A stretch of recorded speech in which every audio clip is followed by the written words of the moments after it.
Students, my name is Dr. Srinivas Kohli. I am faculty at Jawaharlal Nehru University. Under UGC MHRD E-Pathshala program, we are dealing a paper on population structure and characteristics. Under this paper, today I am dealing a module on child marriages. The term child marriage takes different forms, but widely accepted definition is the marriage before completion of the minimum age of 18 years. In simple terms, child marriage is the marriage of a person aged before majority, attaining majority. Although birth, marriage, death are three key events in human lives, only marriage is a matter of choice.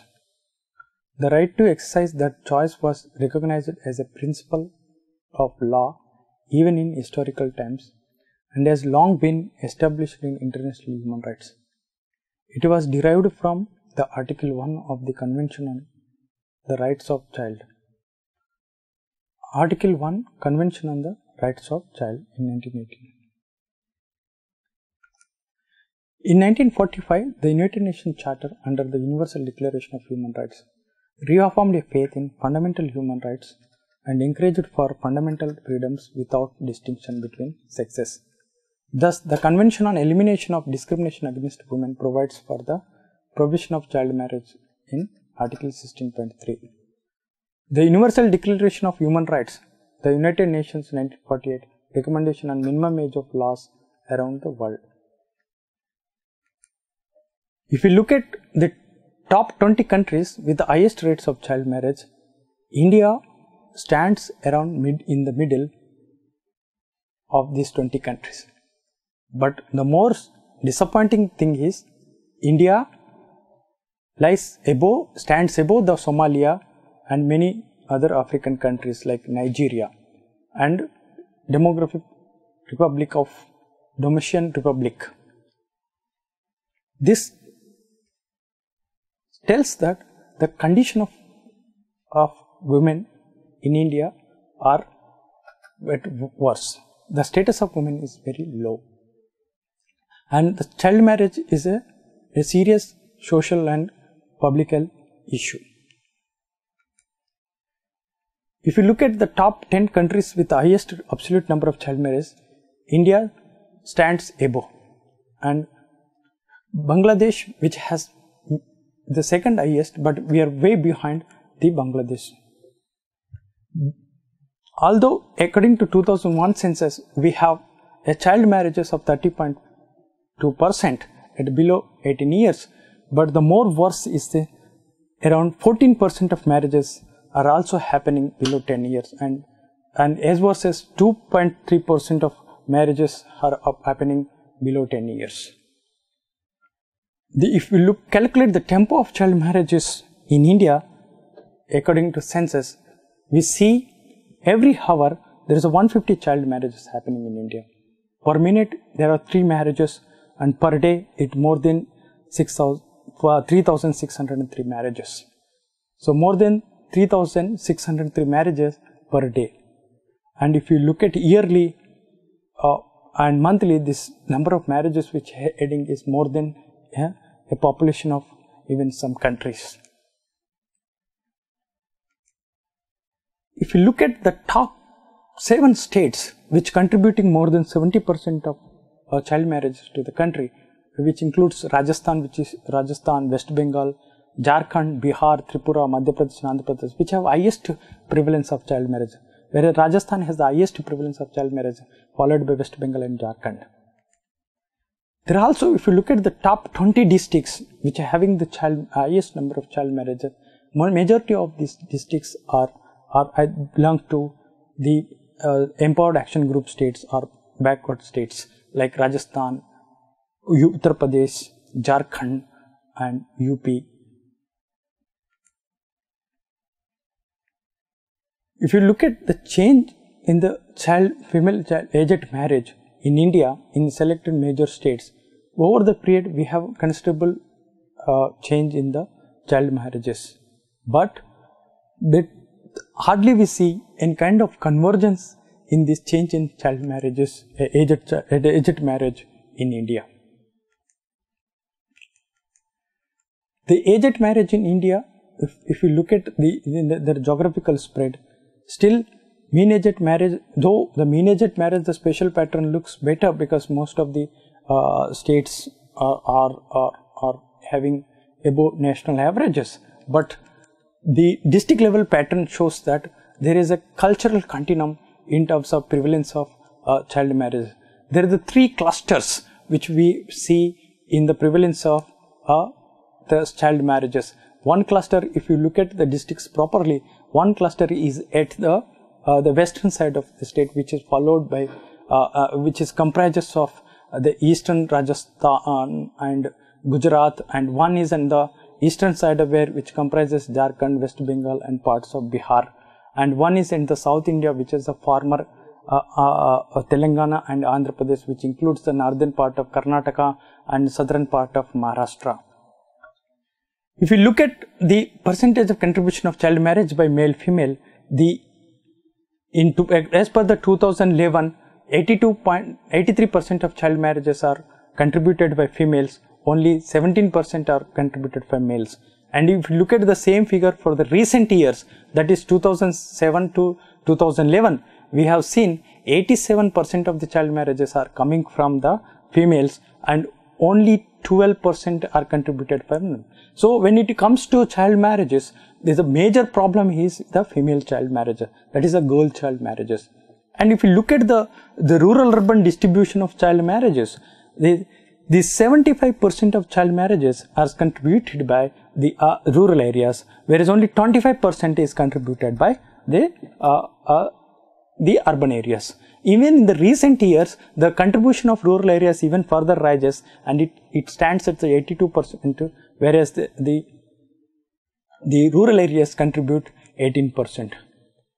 In terms of absolute contribution of child marriages by different states to the nation, UP stands at first, both in the at the time of March 31st, 2011, or the marriages happened in the last 4 years before the census. That is between the 2007 to 2011. In the both ways, we see the UP contributing highest. But if you look at the particularly if you look at the number of states which is contributing to the highest number of child marriages in the after UP, the West Bengal, which surprisingly emerges as the second highest contributor in the recent year. That's something which we need to think of. West Bengal, which is often considered as a state with a better progress, but which replaces Andhra Pradesh as the second highest contributor of child marriages. In terms of, for example, absolute number of privilege, we've seen a different standing. But if you come to the prevalence of child marriages, which is calculated from the UN definition, that is number of marriages married below 18 years in the age group of 20 to 24. If you see that particular figure, that is a prevalence of by standard definition prevalence of child marriages, Bihar stands at high. This is calculated based on India Human Development Survey report. Then if you look at this, then Bihar stands with 59% as an highest prevalence of child marriage, followed by Rajasthan. Then the other places like in the third place West Bengal, fourth place Jharkhand and Madhya Pradesh, fifth and sixth is Andhra Pradesh. So all these states have above national average of prevalence of child marriages. But if you look at the social group wise, the pattern of prevalence of child marriages, the surprising finding is that there is no difference among the richest and poorest prevalence of child marriages in the richest and poorest in urban areas. The prevalence of child marriage is as high as is equally prevalent in the richest and poorest groups. And more importantly, if you look at by caste and as well as other religious distribution, the prevalence of child marriage in the lower caste and other are disadvantaged religious groups is not a surprise. But the surprise is the high and significant presence of child marriages in higher socioeconomic groups is something which is need to be considered. And the high presence of child marriage in urban areas is another concern, because the rural skewness of child marriage is well known, but why still the child marriage is also happening in urban areas, something which we need to be taken into consideration. Then if you look at, there is another way of presenting these particular figures are the intensity of child marriages. If you look at the intensity of child marriages, what we observe is by the time of 19 years, 75% of the marriages happening in India. So for example, 25% of the marriages happening by 15.5 years. But in the next 2 years, there is another 25% is added. That is 50% of the marriages are happening by 17.5 years, and 75% of marriages happening by 19 years. That means the majority of the marriages are happening in India are below 20 years. That means these all people are missing their higher education, and this is something which we need to be a big concern for the socio-economic development of these particular people. But if you look at the progress, what have we achieved in terms of this indicator with the 3-4 decades of our policies? The results from the various surveys, compiled from various surveys, shows that we have able to decline child marriages from 57% to 36% as per the 2011-12 statistics. So, but still we are the one of the highest number in terms of both prevalence and in terms of absolute number of child marriages contributing to the world is India. That means every 1 in 3 of child marriages are happening in India. India contributes around 33% of child marriages to the world. If you look at this particular chart, this shows that the probability of marrying across by age groups. What we can see from this particular figure is even both in the 2011 and in 2001 and 2011 across the male females, what we see, though the marriage age is varying until the age 40-44, but by the age 40-44 we see the universalization of marriage. So the marriage is universalized in India. So if we go to the policy perspective, so what we can recommend for the policy perspective? We say that there is an hotspots of the child marriages in the country. So that targeting the hotspots are very important. So we see the top 7 states of India which contributing highest number of girl child marriages. For example, if you look at this particular table, we see overall there are top 7 states are Rajasthan, West Bengal, Jharkhand, Bihar, Madhya Pradesh, Tripura and Andhra Pradesh, which have above 20% prevalence of child marriage. But if in rural areas, we see Rajasthan, West Bengal, Jharkhand, Madhya Pradesh, Andhra Pradesh, Bihar and Tripura, which also have more than 20% of child marriage. Whereas in urban areas, Tripura stands first, then followed by West Bengal, Rajasthan, Bihar, Jharkhand, Andhra Pradesh and Arunachal Pradesh, which have above 12% of child marriages. The same kind of way we can also prioritize at around top 20 districts which have more than 50% prevalence of child marriage. Then what explains these child marriages? That is also very important to understand. What we did is we started finding the relationship between the different socio-economic indicators and child marriages.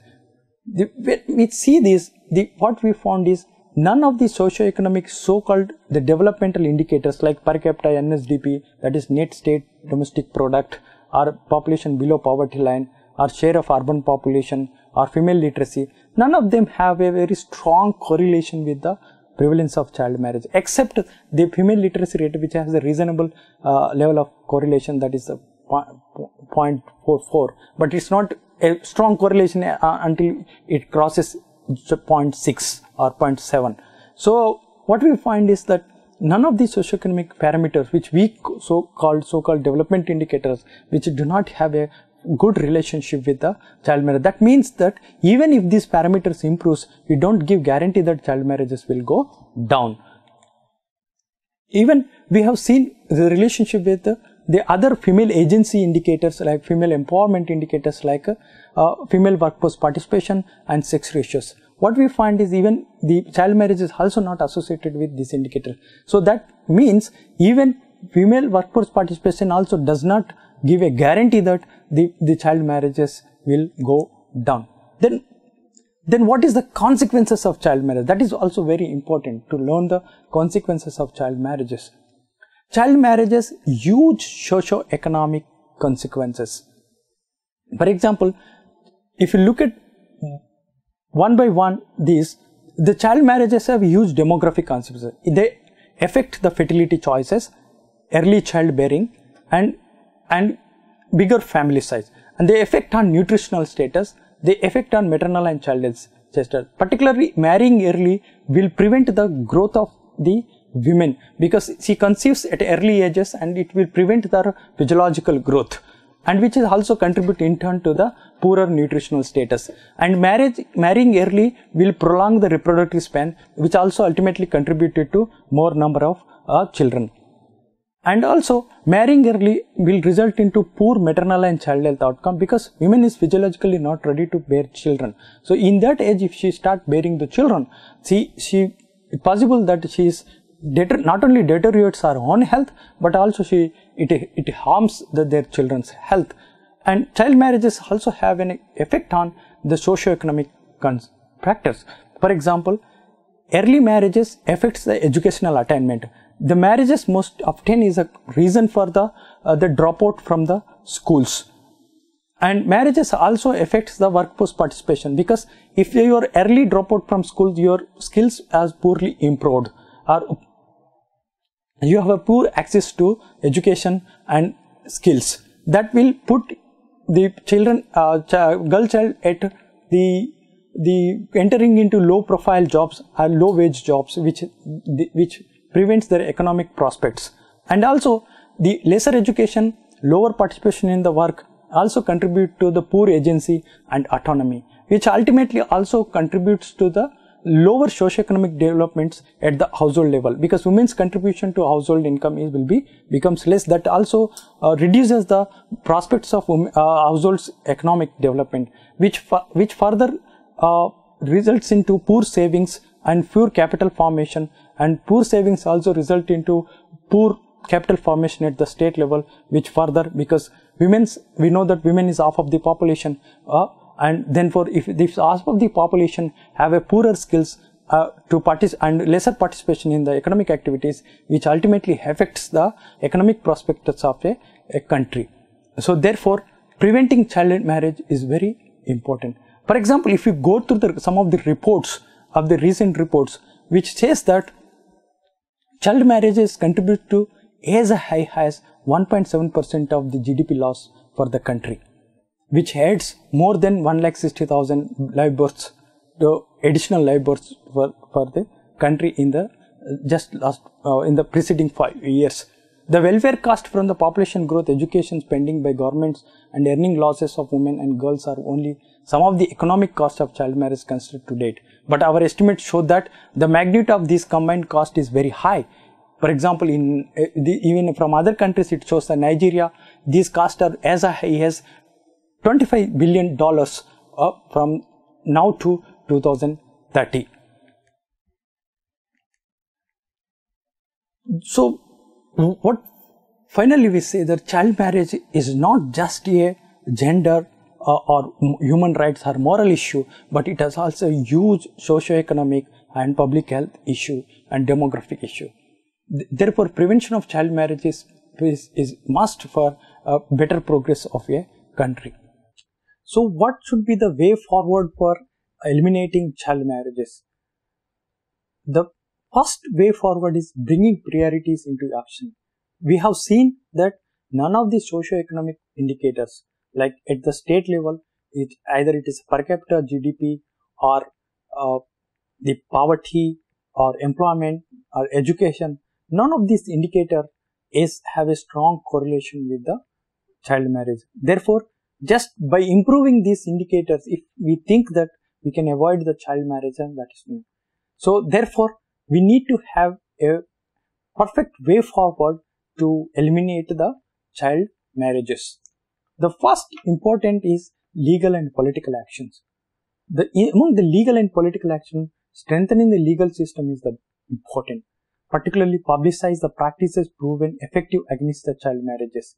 Particularly, there are a number of people like working on the ground that they are bringing out the different practices which is working effectively to eliminate child marriages, particularly which working against or which can be resistant to the patriarchal custom, religious and social customs, which is enforcing the child marriage in the rural areas and the vulnerable population groups.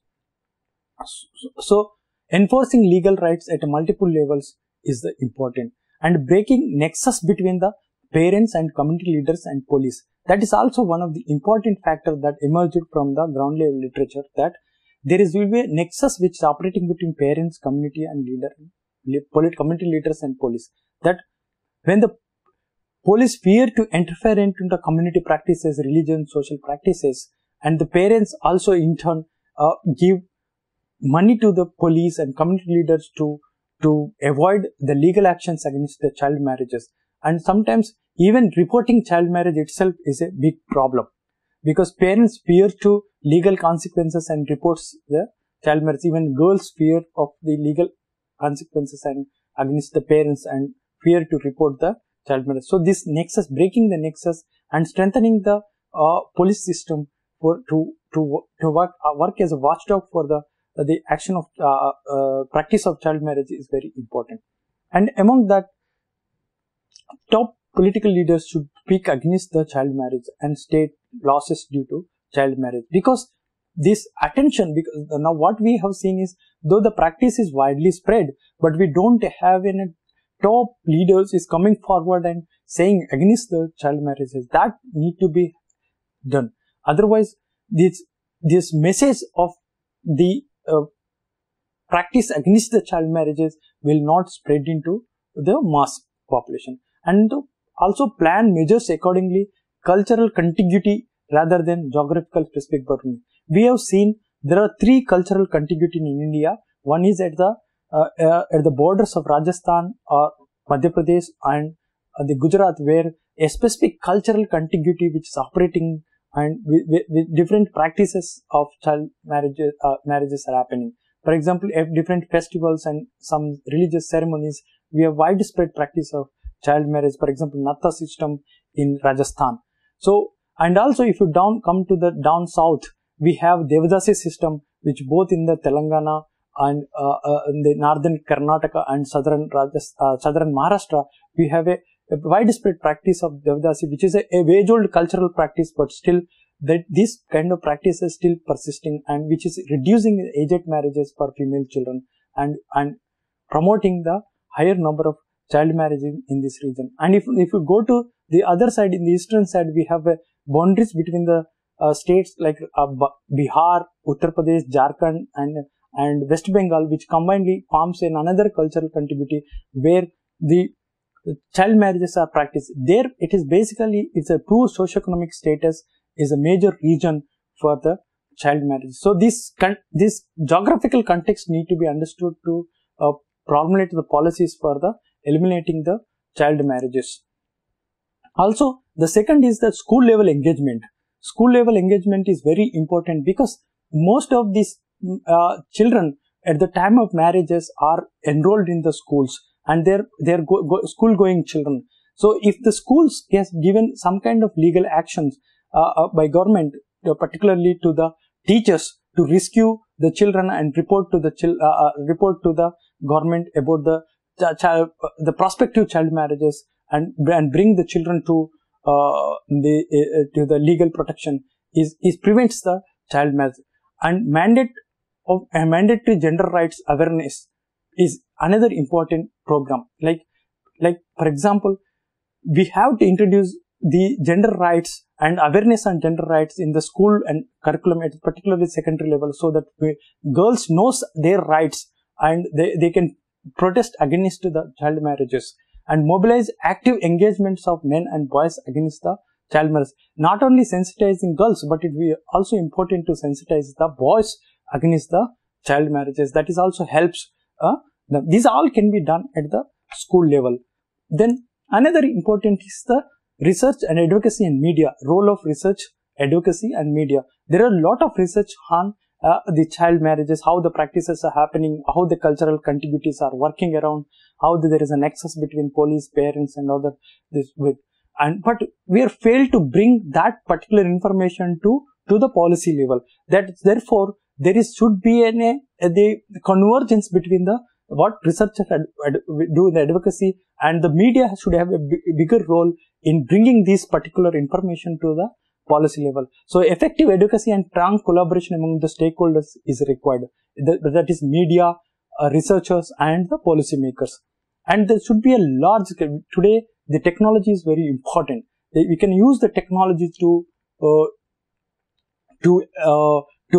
campaign against the child marriage and make awareness of gender rights for the young girls and boys. The large scale mass media campaign using social media to generate public awareness is important, like mobile phone, Facebook, WhatsApp, Twitter. These are the which every day now people using it. Particularly the young youth and children are very much access to this kind of social media. So we need to create an awareness against child marriages using this info. Therefore, the child marriages, prevention of child marriages is a multiple stakeholders need to be involved. So let's make child marriage free India a lived reality.